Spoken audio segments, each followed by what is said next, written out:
Trump's transition team asked NASA about mining the moon. President Donald Trump's proposed 2018 budget calls for big cuts to the EPA and Department of Energy, but NASA's budget would only be cut by 1%.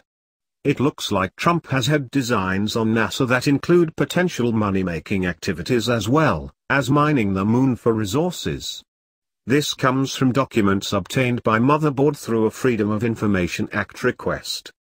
According to those documents, Trump's agency review team, ART, asked NASA to provide data and examples of how NASA does technology development, perhaps even in the form of products, when working with industry, for example, types of contracts, partnerships and IP arrangements.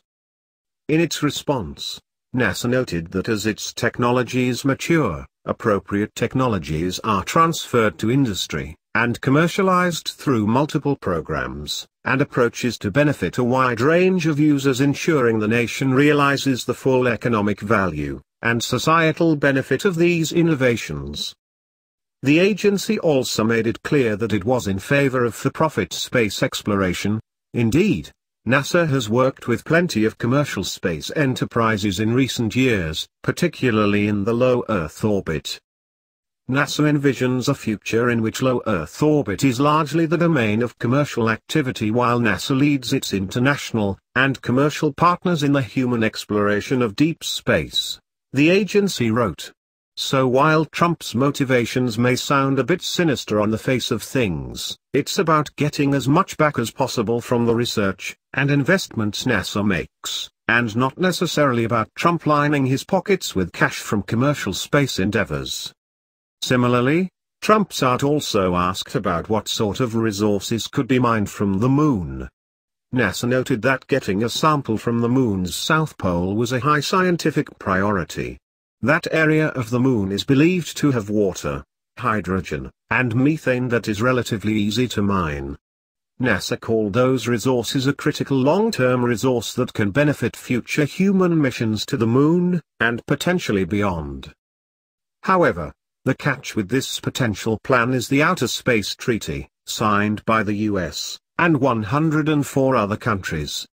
That treaty states that the exploration and use of outer space, including the moon and other celestial bodies, shall be carried out for the benefit and in the interests of all countries, irrespective of their degree of economic or scientific development, and shall be the province of all mankind. If Trump wants the US mining valuable resources from the moon, it sounds like it needs to be ready to share its learnings with the rest of the countries who've signed the treaty. Motherboard uploaded the entire 94-page response it received to its FOIA request. One overarching theme that Motherboard found was that while NASA was open to discussing commercial endeavors, the agency also tried to emphasize the fact that its research was primarily for scientific purposes, something that may seem obvious to most but that nonetheless needed to be noted. The agency's Science Mission Directorate works to answer fundamental questions about the Earth, our solar system, and the universe. NASA also said that answering these questions will have transformative impacts on our scientific understanding, and on our human culture. Those goals might not align with money-making endeavors, but fortunately NASA's budget is largely intact under Trump thus far, so hopefully the agency will be able to do most of its work without interference.